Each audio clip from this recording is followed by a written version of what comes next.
गरीब की हाय। मुंशी प्रेमचंद द्वारा। मुंशी राम सेवक भौहें चढ़ाए हुए घर से निकले और बोले, इस जीने से तो मरना भला है। मृत्यु को प्रायः इस तरह के जितने निमंत्रण दिए जाते हैं, यदि वह सबको स्वीकार करती तो आज सारा संसार उजाड़ दिखाई देता। मुंशी राम सेवक चांदपुर गांव के एक बड़े रईस थे। रईसों के सभी गुण इनमें भरपूर थे। मानव चरित्र की दुर्बलताएं उनके जीवन का आधार थीं। वह नित्य मुंसफी कचहरी के हाथे में एक नीम के पेड़ के नीचे कागजों का बस्ता खोल एक टूटी सी चौकी पर बैठे दिखाई देते थे। किसी ने कभी उन्हें किसी इजलास पर कानूनी बहस या मुकदमे की पैरवी करते नहीं देखा, परंतु उन्हें सब लोग मुख्तार साहब कहकर पुकारते थे। चाहे तूफान आए, पानी बरसे, ओले गिरे, पर मुख्तार साहब वहां से टस से मस न होते। जब वह कचहरी चलते तो देहातियों के झुंड उनके साथ हो लेते। चारों ओर से उन पर विश्वास और आदर की दृष्टि पड़ती। सब में प्रसिद्ध था कि उनकी जीभ पर सरस्वती विराजती हैं। इसे वकालत कहो या मुख्तारी, परंतु यह केवल कुल मर्यादा की प्रतिष्ठा का पालन था। आमदनी अधिक ना होती थी। चांदी के सिक्कों की तो चर्चा ही क्या, कभी कभी तांबे के सिक्के भी निर्भय उनके पास आने से हिचकते थे। मुंशी जी की कानूनदानी में कोई संदेह न था, परंतु पास के बखेड़े ने उन्हें विवश कर दिया था। खैर, जो हो, उनका यह पेशा केवल प्रतिष्ठा पालन के निमित्त था, नहीं तो उनके निर्वाह का मुख्य साधन आसपास की अनाथ पर खाने पीने में सुखी विधवाओं और भोले भाले किंतु धनी वृद्धों की श्रद्धा थी। विधवाएं अपना रुपया उनके यहाँ अमानत रखती। बूढ़े अपने कपूतों के डर से अपना धन उन्हें सौंप देते, पर रुपया एक बार उनकी मुट्ठी में जाकर फिर निकलना भूल जाता था। वह जरूरत पड़ने पर कभी कभी कर्ज ले लेते थे। भला बिना कर्ज लिए किसी का काम चल सकता है? भोर को सांझ के करार पर रुपया लेते, पर वह सांझ कभी नहीं आती थी। सारांश, मुंशी जी कर्ज लेकर देना सीखे नहीं थे। यह उनकी कुल प्रथा थी। यही सब मामले बहुधा मुंशी जी के सुख चैन में विघ्न डालते थे। कानून और अदालत से तो उन्हें कोई डर न था। इस मैदान में उसका सामना करना पानी में मगर से लड़ना था। परंतु जब कोई दुष्ट उनसे भिड़ जाता, उनकी ईमानदारी पर संदेह करता और उनके मुंह पर बुरा भला कहने पर उतारू हो जाता, तब मुंशी जी के हृदय पर बड़ी चोट लगती। इस प्रकार की दुर्घटनाएं प्रायः होती थीं। हर जगह ऐसे ओछे लोग रहते हैं जिन्हें दूसरों को नीचा दिखाने में ही आनंद आता है। ऐसे लोगों का सहारा पाकर कभी कभी छोटे आदमी मुंशी जी के मुंह लग जाते थे। नहीं तो एक कुंजड़िन की इतनी मजाल नहीं थी कि आंगन में जाकर उन्हें बुरा भला कहे। मुंशी जी उसके पुराने ग्राहक थे। बरसों तक उससे साग भाजी ली थी। यदि दाम ना दिया जाए तो कुंजड़िन को संतोष करना चाहिए था। दाम जल्दी या देर से मिल ही जाते, परंतु वह मुंहफट कुंजड़िन 2 ही बरसों में घबरा गई और उसने कुछ आने पैसों के लिए एक प्रतिष्ठित आदमी का पानी उतार लिया। झुंझलाकर मुंशी जी अपने को मृत्यु का कलेवा बनाने पर उतारू हो गए, तो इसमें उनका कुछ दोष न था। इसी गांव में मूंगा नाम की एक विधवा ब्राह्मणी रहती थी। उसका पति ब्रह्मा की काली पलटन में हवलदार था और लड़ाई में वहीं मारा गया। सरकार की ओर से उसके अच्छे कामों के बदले मूंगा को 500 रुपए मिले थे। विधवा स्त्री, जमाना नाजुक था। बेचारी ने सब रुपए मुंशी राम सेवक को सौंप दिए और महीने महीने थोड़ा थोड़ा उसमें से मांग कर अपना निर्वाह करती रही। मुंशी जी ने यह कर्तव्य कई वर्ष तक तो बड़ी ईमानदारी के साथ पूरा किया, पर जब बूढ़े होने पर भी मूंगा नहीं मरी और मुंशी जी को यह चिंता हुई कि शायद उसमें से आधी रकम भी स्वर्ग यात्रा के लिए नहीं छोड़ना चाहती, तो एक दिन उन्होंने कहा, मूंगा, तुम्हें मरना है या नहीं? साफ साफ कह दो कि मैं अपने मरने की फिक्र करूं। उस दिन मूंगा की आंखें खुली, उसकी नींद टूटी। बोली, मेरा हिसाब कर दो। हिसाब का चिट्ठा तैयार था। अमानत में अब 1 कौड़ी बाकी ना थी। मूंगा ने बड़ी कड़ाई से मुंशी जी का हाथ पकड़कर कहा, अभी मेरे 250 रुपए तुमने दबा रखे हैं, मैं 1 कौड़ी भी ना छोड़ूंगी। परंतु अनाथों का क्रोध पटाखे की आवाज है, जिससे बच्चे डर जाते हैं और असर कुछ नहीं होता। अदालत में उसका कुछ जोर न था, ना लिखा पढ़ी थी, ना हिसाब किताब। हां, पंचायत से कुछ आसरा था। पंचायत बैठी, कई गांव के लोग इकट्ठे हुए। मुंशी जी नियत और मामले के साफ थे, उन्हें पंचों का क्या डर। सभा में खड़े होकर पंचों से कहा, भाइयों, आप लोग सत्यनारायण और कुलीन हैं। मैं आप सब साहबों का दास हूं। आप सब साहबों की उदारता और कृपा से, दया और प्रेम से मेरा रोम रोम कृतज्ञ है। और आप लोग सोचते हैं कि इस अनाथिनी और विधवा स्त्री के रुपए हड़प कर गया हूं। पंचों ने एक स्वर से कहा, नहीं नहीं, आपसे ऐसा नहीं हो सकता। राम सेवक, यदि आप सब सज्जनों का विचार हो कि मैंने रुपए दबा लिए, तो मेरे लिए डूब मरने के सिवा और कोई उपाय नहीं। मैं धनाढ्य नहीं हूं, ना मुझे उदार होने का घमंड है, पर अपनी कलम की कृपा से, आप लोगों की कृपा से किसी का मोहताज नहीं हूं। क्या मैं ऐसा ओछा हो जाऊंगा कि एक अनाथनी के रुपए पचा लूं? पंचों ने एक स्वर से फिर कहा, नहीं नहीं, आपसे ऐसा नहीं हो सकता। मुंह देखकर टीका काढ़ा जाता है। पंचों ने मुंशी जी को छोड़ दिया। पंचायत उठ गई।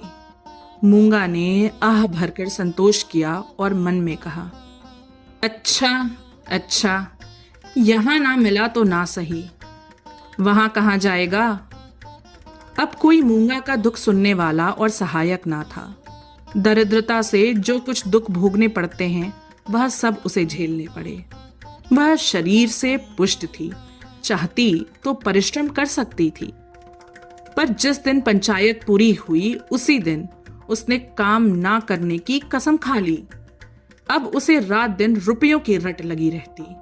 उठते बैठते, सोते जागते उसे केवल एक काम था, और वह मुंशी राम सेवक का भला मनाना। अपने झोपड़े के दरवाजे पर बैठी हुई वह रात दिन उन्हें सच्चे मन से असीसा करती। बहुधा अपने असीस के वाक्यों में ऐसे कविता के वाक्यों और उपमाओं का व्यवहार करती कि लोग सुनकर अचंभे में आ जाते। धीरे धीरे मूंगा पगली हो चली। नंगे सिर, नंगे शरीर, हाथ में एक कुल्हाड़ी लिए हुए सुनसान स्थानों में जा बैठती। झोपड़ी के बदले अब वह मरघट पर, नदी के किनारे खंडहरों में घूमती दिखाई देती। बिखरी हुई लटें, लाल लाल आंखें, पागलों सा चेहरा, सूखे हुए हाथ पांव। उसका यह स्वरूप देखकर लोग डर जाते थे। अब कोई उसे हंसी में भी नहीं छेड़ता। यदि वह कभी गांव में निकल आती तो स्त्रियां घरों के किवाड़ बंद कर लेती। पुरुष कतराकर इधर उधर से निकल जाते और बच्चे चीख मारकर भागते। यदि कोई लड़का भागता ना था तो वह मुंशी राम सेवक का सुपुत्र राम गुलाम था। बाप में जो कुछ कोर कसर रह गई थी वह बेटे में पूरी हो गई थी। लड़कों का उसके मारे नाक में दम था। गांव के काने लंगड़े आदमी उसकी सूरत से चिढ़ते थे, और गालियां खाने में तो शायद ससुराल में आने वाले दामाद को भी इतना आनंद ना आता हो। वह मूंगा के पीछे तालियां बजाता, कुत्तों को साथ लिए हुए उस समय तक रहता जब तक वह बेचारी तंग आकर गांव से निकल न जाती। रुपया, पैसा, होश हवास खोकर उसे पगली की पदवी मिली, और अब वह सचमुच पगली थी। अकेली बैठी अपने आप घंटों बातें किया करती, जिसमें राम सेवक के मांस, हड्डी, चमड़े, आंखें, कलेजा आदि को खाने, मसलने, नोचने, खसोटने की बड़ी उत्कट इच्छा प्रकट की जाती थी, और जब उसकी यह इच्छा सीमा तक पहुंच जाती तो वह राम सेवक के घर की ओर मुख करके खूब चिल्लाकर और डरावने शब्दों में हाक लगाती, तेरा लहू पीऊंगी। प्रायः रात के सन्नाटे में यह गरजती हुई आवाज सुनकर स्त्रियां चौंक पड़ती थीं, परंतु इस आवाज से भयानक उसका ठठाकर हंसना था।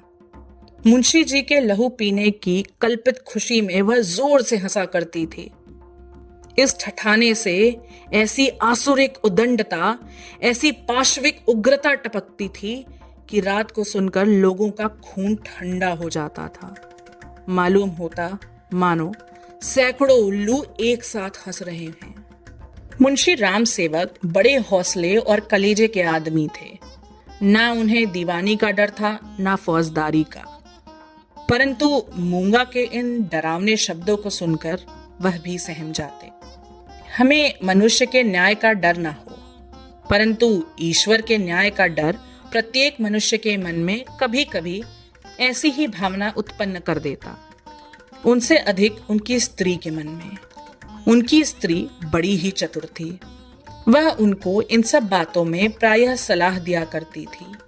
उन लोगों की भूल थी जो लोग कहते थे कि मुंशी जी की जीभ पर सरस्वती विराजती हैं।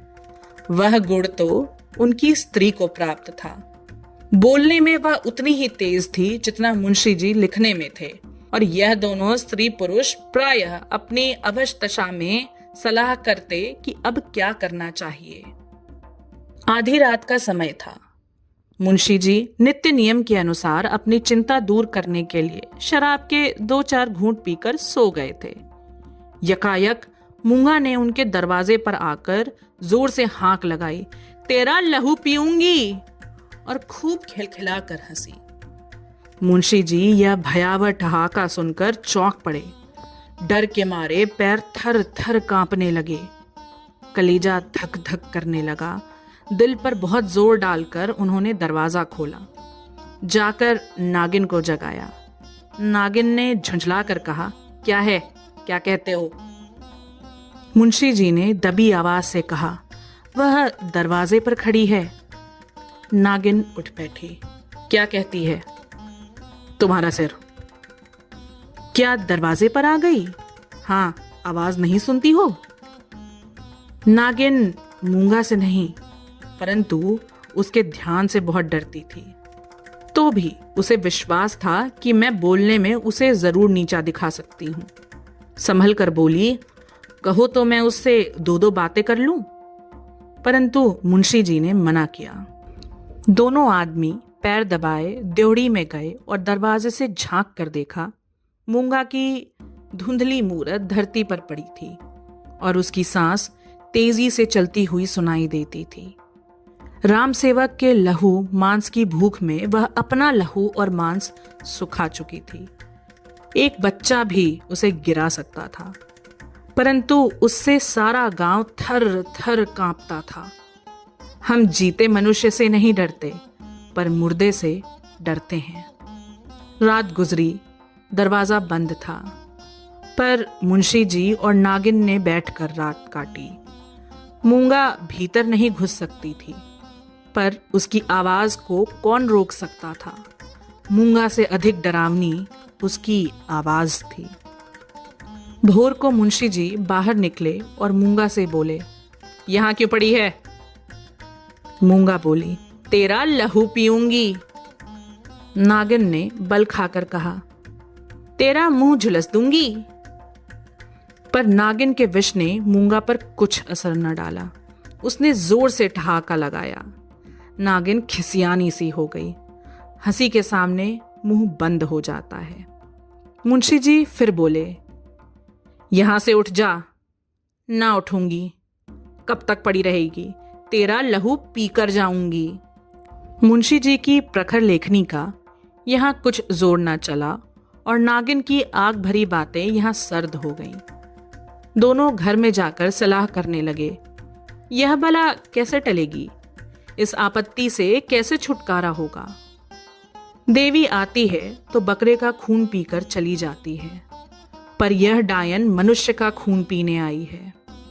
वह खून जिसका अगर एक बूंद भी कलम बनाने के समय निकल पड़ती थी तो अठवारों और महीनों सारे कुनबे को अफसोस रहता है, और यह घटना गांव में घर घर फैल जाती।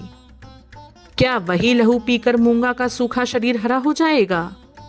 गांव में यह चर्चा फैल गई। मूंगा मुंशी जी के दरवाजे पर धरना दिए बैठी है। मुंशी जी के आगमन में गांव वालों को बड़ा मजा आता था। देखते देखते सैकड़ों आदमियों की भीड़ लग गई। इस दरवाजे पर कभी कभी भीड़ लगी रहती थी। यह भीड़ राम गुलाम को पसंद ना थी। मूंगा पर उसे ऐसा क्रोध आ रहा था कि यदि उसका वश चलता तो वह इसे कुएं में ढकेल देता। इस तरह का विचार उठते ही राम गुलाम के मन में गुदगुदी समा गई और वह बड़ी कठिनता से अपनी हंसी रोक सका। आहा, वह कुएं में गिरती तो क्या मजे की बात होती, परंतु यह चुड़ैल यहां से टलती ही नहीं। क्या करूं?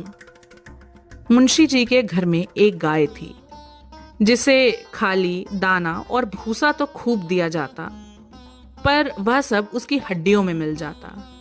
उसका ढांचा पुष्ट होता जाता था। राम गुलाम ने उसी गाय का गोबर एक हांडी में घोला और सब का सब बेचारी मूंगा पर उड़ेल दिया। उसके थोड़े बहुत छींटे दर्शकों पर भी डाल दिए। बेचारी मूंगा लथपथ हो गई और लोग भाग खड़े हुए। कहने लगे, यह मुंशी राम गुलाम का दरवाजा है, यहां इसी प्रकार का शिष्टाचार किया जाता है। जल्द भाग चलो, नहीं तो अब इससे भी बढ़कर खातिर की जाएगी। इधर भीड़ कम हुई, उधर राम गुलाम घर में जाकर के खूब हंसा और खूब तालियां बजाईं। मुंशी जी ने व्यर्थ की भीड़ को ऐसे सहज में और ऐसे सुंदर रूप से हटा देने के उपाय पर अपने सुशील लड़के की पीठ ठोकी। सब लोग तो चंपत हो गए, पर बेचारी मूंगा ज्यों की त्यों बैठी रह गई। दोपहर हुई, मूंगा ने कुछ नहीं खाया। सांझ हुई, हजार कहने सुने से भी खाना नहीं खाया। गांव के चौधरी ने बड़ी खुशामद की, यहां तक कि मुंशी जी ने हाथ तक जोड़े, पर देवी प्रसन्न ना हुई। निदान मुंशी जी उठकर भीतर चले गए। वह कहते थे कि रूठने वाले को भूख आप ही मना लिया करती है। मूंगा ने यह रात भी बिना दाना पानी के काट दी। लाला जी और ललाइन ने आज फिर जाग जाग कर भोर किया। आज मूंगा की गरज और हंसी बहुत कम सुनाई पड़ती थी। घर वालों ने समझा बला टली। सवेरा होते ही जो दरवाजा खोलकर देखा तो वह अचेत पड़ी थी। मुंह पर मक्खियां भिनभिना रही हैं और उसके प्राण पखेरु उड़ चुके हैं। वह इस दरवाजे पर मरने ही आई थी। जिसने उसके जीवन की जमा पूंजी हर ली थी, उसी को अपनी जान भी सौंप दी। अपने शरीर की मिट्टी तक उसको भेंट कर दी। धन से मनुष्य को कितना प्रेम होता है। धन अपनी जान से भी ज्यादा प्यारा होता है, विशेषकर बुढ़ापे में। ऋण चुकाने के दिन ज्यों ज्यों पास आते जाते हैं, त्यों त्यों उसका ब्याज बढ़ता जाता है। यह कहना यहाँ व्यर्थ है कि गांव में इस घटना से कैसी हलचल मची और मुंशी राम सेवक कैसे अपमानित हुए। एक छोटे से गांव में ऐसी असाधारण घटना होने पर जितनी हलचल हो सकती, उससे अधिक ही हुई। मुंशी जी का अपमान जितना होना चाहिए था, उससे बाल बराबर भी कम ना हुआ। उनका बचा खुचा पानी भी इस घटना से चला गया। अब गांव का चमार भी उनके हाथ का पानी पीने का, उन्हें छूने का रवादार ना था। यदि किसी घर से कोई गाय खूंटे पर मर जाती है तो वह आदमी महीनों द्वार द्वार भीख मांगता फिरता है। ना नाई उसकी हजामत बनावे, ना कहार उसका पानी भरे, ना कोई उसे छुए। यह गो हत्या का प्रायश्चित था। ब्रह्म हत्या का दंड तो इससे भी कड़ा है और इसमें अपमान भी बहुत है। मूंगा यह जानती थी और इसलिए इस दरवाजे पर आकर मरी थी। वह जानती थी मैं जीते जी तो कुछ नहीं कर सकती, मरकर उससे बहुत कुछ कर सकती हूँ। गोबर का उपला जब जलकर खाक हो जाता है तब साधु संत उसे माथे पर चढ़ाते हैं। पत्थर का ढेला आग में जलाकर आग से अधिक तीखा और मारक होता है। मुंशी राम सेवक कानूनदान थे। कानून ने उन पर कोई दोष नहीं लगाया था। मूंगा किसी कानूनी दफा के अनुसार नहीं मरी थी। ताजरात हिंद में उसका कोई उदाहरण नहीं मिलता था। इसलिए जो लोग उनसे प्रायश्चित करवाना चाहते थे उनकी भारी भूल थी। कुछ हर्ज नहीं, कहार पानी ना भरे ना सही, वह पानी भर लेंगे। अपना काम आप करने में भला लाज ही क्या।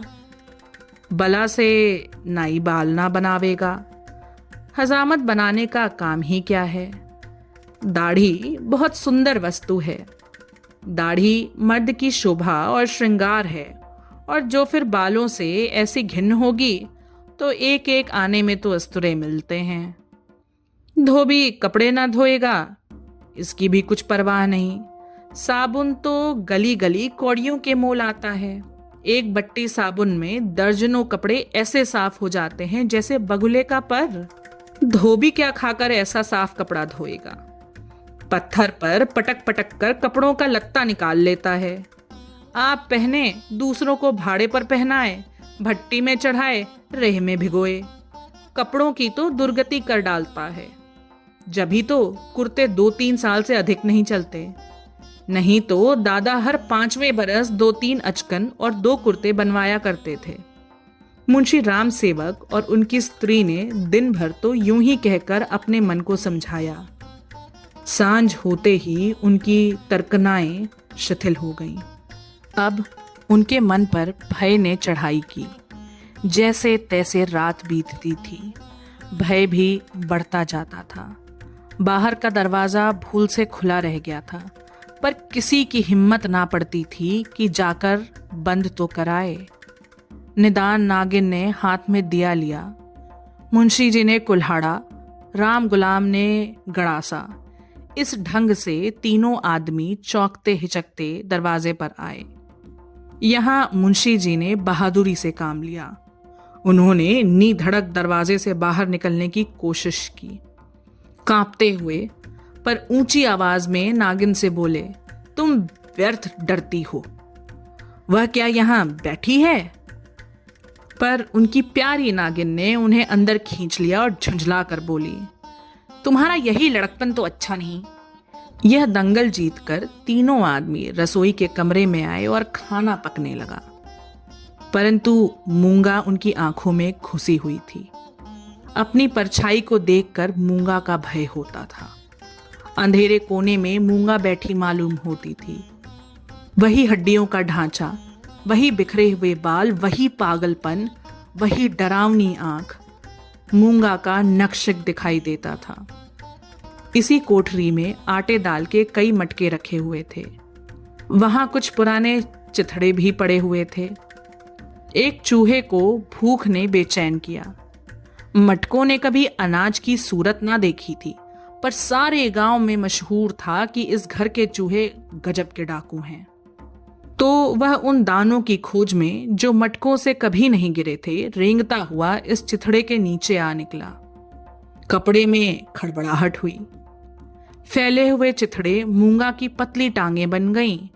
नागिन देखकर झिझकी और चीख उठी। मुंशी जी बदहवास होकर दरवाजे की ओर लपके। राम गुलाम दौड़कर उनकी टांगों से लिपट गया। चूहा बाहर निकल आया। उसे देखकर इन लोगों के होश ठिकाने हुए। अब मुंशी जी साहस करके मटके की ओर चले। नागिन ने कहा, रहने भी दो, देख ली तुम्हारी मर्दानगी। मुंशी जी अपनी प्रिया नागिन के इस अनादर पर बहुत बिगड़े। क्या तुम समझती हो मैं डर गया? भला डर की क्या बात थी? मूंगा मर गई, क्या वह बैठी है? मैं कल नहीं दरवाजे के बाहर निकल गया था? तुम रोकती रही, मैं न माना। मुंशी जी की इस दलील ने नागिन को निरुत्तर कर दिया। कल दरवाजे के बाहर निकल जाना या निकलने की कोशिश करना साधारण काम ना था। जिसके साहस का ऐसा प्रमाण मिल चुका हो उसे डरपोक कौन कह सकता है। यह नागिन की हठधर्मी थी। खाना खाकर तीनों आदमी सोने के कमरे में आए, परंतु मूंगा ने यहां भी पीछा ना छोड़ा। बातें करते थे, दिल को बहलाते थे। नागिन ने राजा हरदौल और रानी सारंधा की कहानियां कहीं। मुंशी जी ने फौजदारी के कई मुकदमों का हाल कह सुनाया, परंतु तो भी इन उपायों से भी मूंगा की मूर्ति उनकी आंखों के सामने से ना हटती थी। जरा खटखटाहट होती तब तीनों चौंक पड़ते। उधर पत्तियों में सनसनाहट हुई कि इधर तीनों के रोंगटे खड़े हो गए। रह रहकर एक धीमी आवाज धरती के भीतर से उनके कानों में आती थी, तेरा लहू पीऊंगी। आधी रात को नागिन नींद से चौंक पड़ी। वह इन दिनों गर्भवती थी। लाल लाल आंखों वाली, तेज और नुकीले दांतों वाली मूंगा उसी की छाती पर बैठी हुई जान पड़ती थी। नागिन चीख उठी, बावली की तरह आंगन में भाग आई और यकायक धरती पर चित गिर पड़ी। सारा शरीर पसीने पसीने हो गया। मुंशी जी भी उसकी चीख सुनकर चौंके, पर डर के मारे आंखें ना खुली। अंधों की तरह दरवाजा टटोलते रहे। बहुत देर के बाद उन्हें दरवाजा मिला। आंगन में आए, नागिन जमीन पर पड़ी हाथ पांव पटक रही थी। उसे उठाकर भीतर लाए, पर रात भर उसने आंखें ना खोली। भोर को अकबक बकने लगी। थोड़ी देर में ज्वर हो आया। बदन लाल तवा सा हो गया। सांझ होते होते सन्निपात हो आया और आधी रात के समय जब संसार में सन्नाटा छाया हुआ था, नागिन इस संसार से चल बसी। मूंगा के डर ने उसकी जान ली।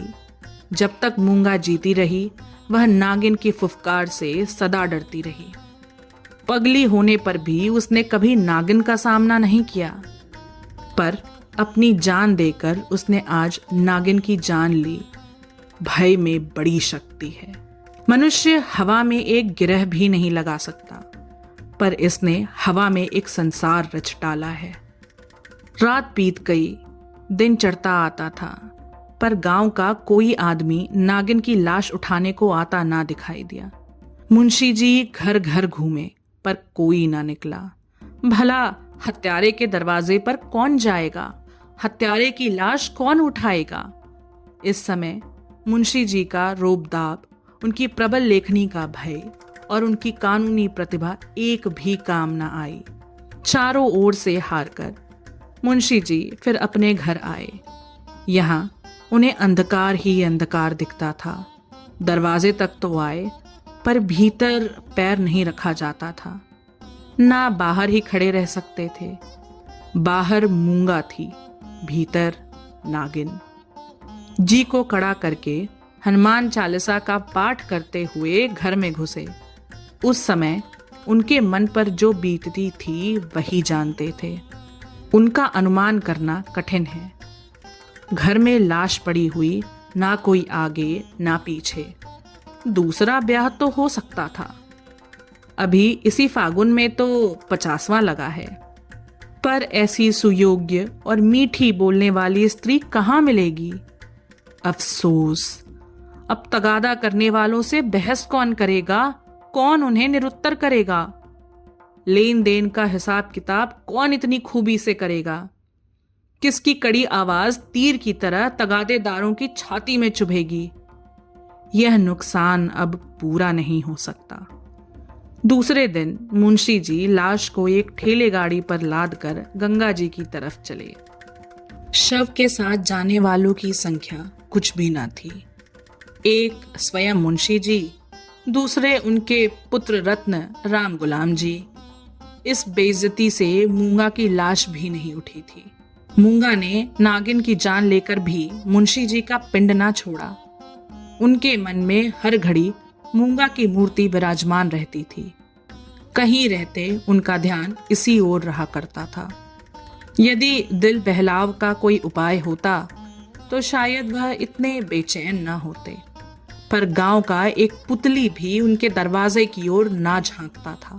बेचारे अपने हाथों पानी भरते, आप ही बर्तन धोते। सोच और क्रोध, चिंता और भय, इतने शत्रुओं के सामने एक दिमाग कब तक ठहर सकता? विशेषकर वह दिमाग जो रोज रोज कानून की बहसों में खर्च हो जाता था। अकेले कैदी की तरह उनके 10-12 दिन तो ज्यों त्यों करकटे। 14वें दिन मुंशी जी ने कपड़े बदले और बोरिया बस्ता लिए हुए कचहरी चले। आज उनका चेहरा कुछ खिला हुआ था। जाते ही मेरे मुवक्किल मुझे घेर लेंगे, मेरी मातम पुरसी करेंगे। मैं आंसुओं की 2-4 बूंदे गिरा दूंगा, फिर बेनामों, रहनामों और सुलहनामों की भरमार हो जाएगी। मुट्ठी गर्म होगी। शाम को जरा नशे पानी का रंग जम जाएगा, जिसके छूट जाने से जी और भी उचाट हो रहा था। इन्हीं विचारों में मग्न मुंशी जी कचहरी पहुंचे। पर वहां रहनामों की भरमार और बेनामों की बाढ़ और मुवक्किलों की चहल पहल के बदले निराशा की रेतीली भूमि नजर आई। बस्ता खोले घंटों बैठे रहे, पर कोई नजदीक भी ना आया। किसी ने इतना भी ना पूछा कि आप कैसे हैं। नए मुवक्किल तो खैर बड़े बड़े पुराने मुवक्किल, जिनका मुंशी जी से कई पीढ़ियों से सरोकार था, आज उनसे मुंह छिपाने लगे। वह नालायक और अनाड़ी रमजान, जिसकी मुंशी जी हंसी उड़ाते थे और जिसे शुद्ध लिखना भी ना आता था, गोपियों में कन्हैया बना हुआ था।